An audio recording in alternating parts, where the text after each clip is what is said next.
Hey, I'm just checking out some of the vintage and retro stuff that I have today that has to be shipped out.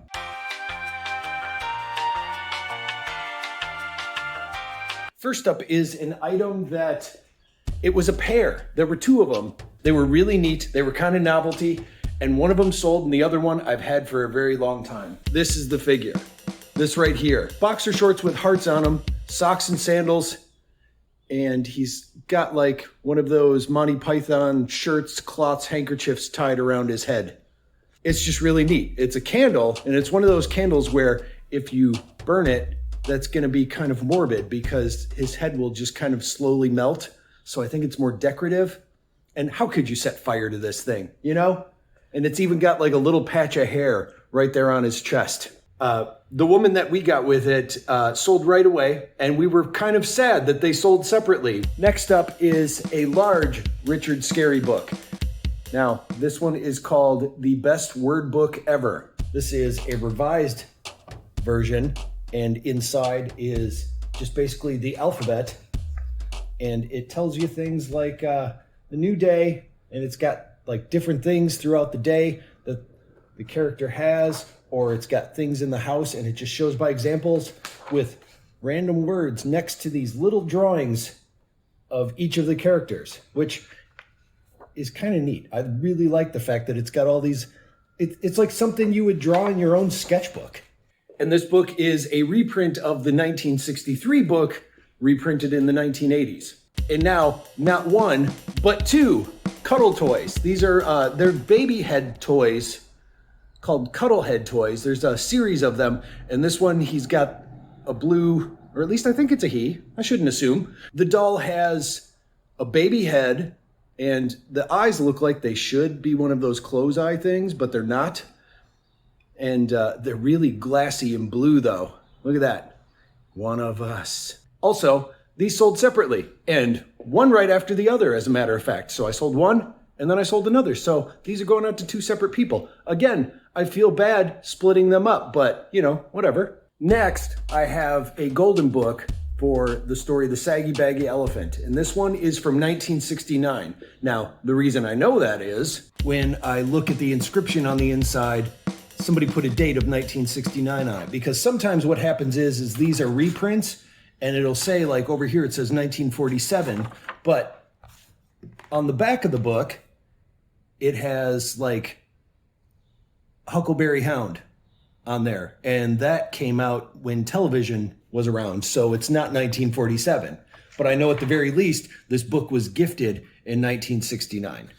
And it's one of the original Golden Book stories, along with, like, the Tawny Scrawny Island and the Saggy Baggy Elephant. They were both one of the original ones. That, and I think Little Toot. Is it Little Toot, or am I just making that up? Anyway, so the Saggy Baggy Elephant. I keep thinking that I'm going to screw up saying that title every time I say it. The Saggy Baggy Elephant, the Tawny Scrawny Island. Island. Anyway, that's this book. I also have this tiny little Fisher-Price music box, and then also kind of noisemaker. Well, I guess a music box is a noisemaker, but it's got one of these things on it, so it makes that noise. You can go up and down with it. And then when you turn the wheel right there, it plays a song. The back has the Teddy Bear's Picnic on it. It's the poem. I think that's the song that plays on it. I don't really want to turn it on because when you play the music box, it goes on forever. I'll turn it on. So when you turn the knob, it shows the three Teddy Bear's Picnic right there as it spins on the dial.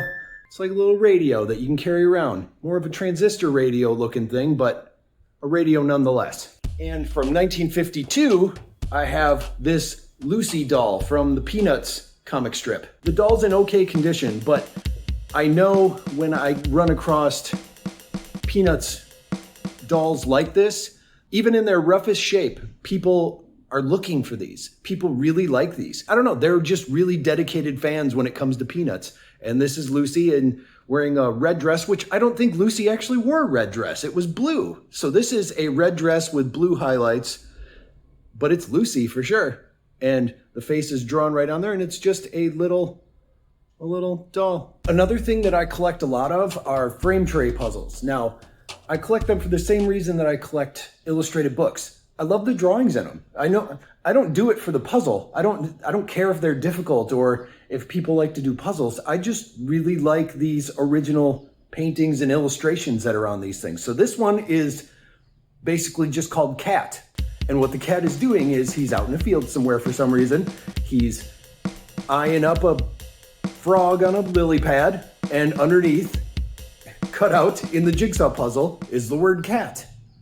And there's a butterfly flying around. Oh, and there's a turtle too. So see what I mean? Somebody painted this and said, let's make a puzzle out of it. And they did. Also, I don't know why I picked these up. I mean, I remember them. I didn't like them when I was growing up. They're pictorial books. They're like encyclopedias that you would get, but they have illustrations and they trick you into learning. So this one is called the Pictorial Encyclopedia of American History. It covers 1946 to 1956.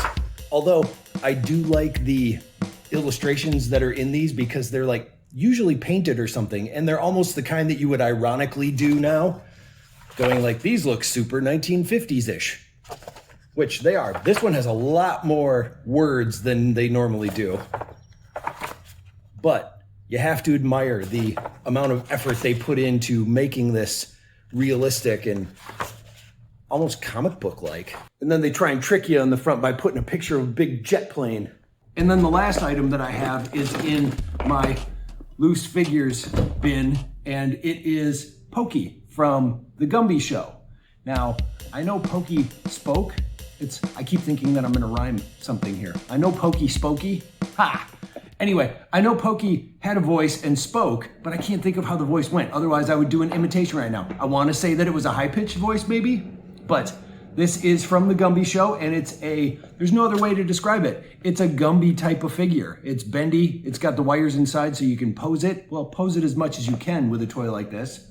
And yeah, so there's the Pokey horse. I'm sure somebody has a Gumby to go along with it, and then they can hang out and reenact the television show together. So that'll be the stuff that I'm sending out to people today.